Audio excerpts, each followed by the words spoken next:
UN 영어 뉴스 앨리스 워터스 Food Revolutionary More than 50 years after opening her iconic Chez Panisse restaurant, the slow food advocate continues to be at the vanguard of change, and her influence has spread across the world. In 1971, Alice Waters opened the U.S. first farm-to-table restaurant, Chez Panisse, in Berkeley, California. More than 50 years later, the legendary chef, author, and slow food advocate continues to be at the vanguard of change, and her influence has spread across the world. I met with Waters to talk to her about how she came to define and continues to expand her role as an advocate for sustainable farming, as well as her passion for food education. It all began with a simple vision, inspired by her time visiting France in her 20s. Waters wanted to offer people good food along with the experience of a small restaurant, something different from the burgeoning industrialized and fast food offerings in the US at the time. I had gone to France in 1965, and when I got back from the trip, I wanted to eat like the French. I wanted to eat and live like the French. I wanted to go to farmers' markets. I wanted that food, she said. And so, when I got back home, I started looking and tasting everything. And I thought, well, I can't find it, but maybe if I opened a little restaurant with my friends, that we would have access in some way. Back in the 60s, Waters was also an activist and a passionate supporter of the free speech movement, and by the time she opened Chez Panisse, she was ready to take on the prevailing culture of fast food and mass production. Alice Waters, Food Revolutionary. We were encouraged by the spirit of the time. It was sort of after the free speech movement, the civil rights, and we had a lot of power over stopping the war in Vietnam. No one was interested in making money, she said. Regardless of any initial lack of profitability, Chez Panisse seemed destined to become a huge success, and has endured to this day, featuring a daily menu using only fresh, local, seasonal, and organic produce. Waters believes that the restaurant's legacy is a testament to the quality of these ingredients and to the creativity that comes with interpreting them in different ways. I know for a fact that it's the biodiversity and the seasonality of food that has made Chez Panisse what it is over 50 years, that we are never getting tired of what we are cooking, she said. Apple Galette at Chez Panisse. Other chefs in California soon began to adopt Waters' farm-to-table ethos, followed by those throughout the US and beyond, largely responsible for defining what is known as California cuisine. She was also the first chef to include the names of local farms on menus, because she wanted people to know where the food came from and to celebrate the farmers who grew it, inspiring other chefs to do the same. But Waters is more than an inspirational celebrity chef.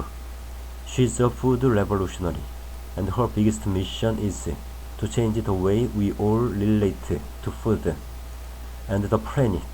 In addition to managing Chez Panisse, the former Montessori teacher has always believed that education is the best path to a sustainable future, and so she has spent much of the last few decades building initiatives to spread her farm-to-table philosophy beyond the kitchen and into the classroom. In 1995, she established the Edible Schoolyard Project for Children, which aims to transform traditional education using organic gardening to teach both academic subjects and the values of nourishment, stewardship, and community. The initiative, started at Martin Luther King Jr. Middle School in Berkeley, California, has now expanded to thousands of schools around the world.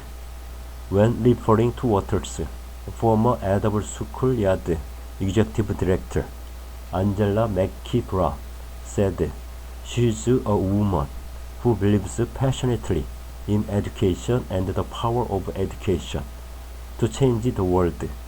What she's done is combine food, community, and education together into this incredible concept, which is that of a schoolyard project, which has served as this powerful beacon of what education can be and what it can mean for our kids.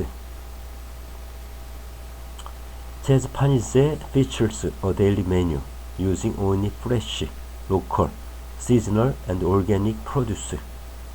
Over the past couple of years, Waters has taken things a step further by embarking on a new endeavor, the Alice Waters Institute for Edible Education, run out of University of California, Davis. This institute will serve as a training center for educators, as well as a research hub for leaders in the fields of regenerative agriculture, climate change, and public health. Waters believes that we are at a tipping point when it comes to food security and climate change, and that we need drastic change.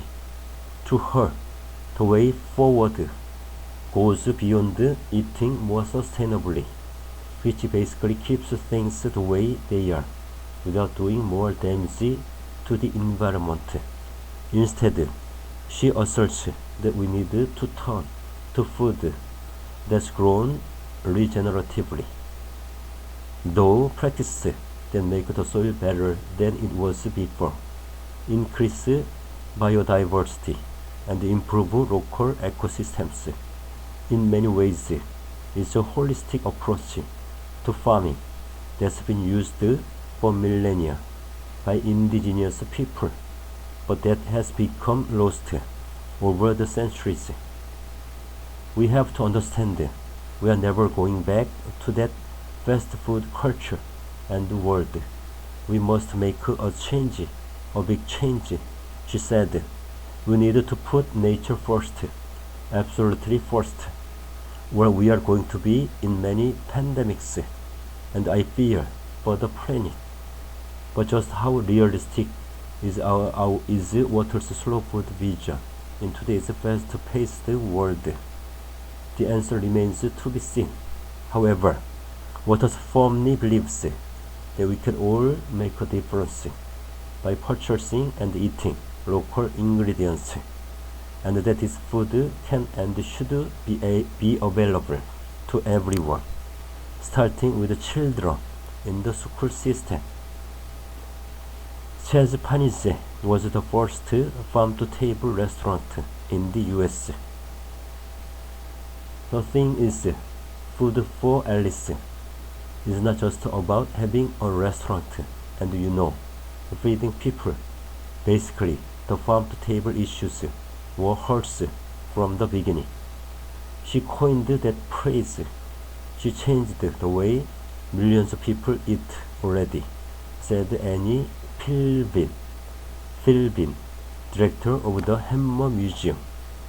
I think her ambitions are really about now changing the way we produce food, changing the way we purchase it. 50 years might have passed, but Waters' drive to unleash the power that food has to enhance our lives shows no signs of dimming. I guess that the real joy comes when you win somebody over and allow yourself to be won over. Expect a miracle. Expect that. Just know that it's possible to change your mind and your habits. We can do this. We can do this. And if we do it in the public school system, everyone will benefit. Waters said, I'm really focused on this delicious revolution.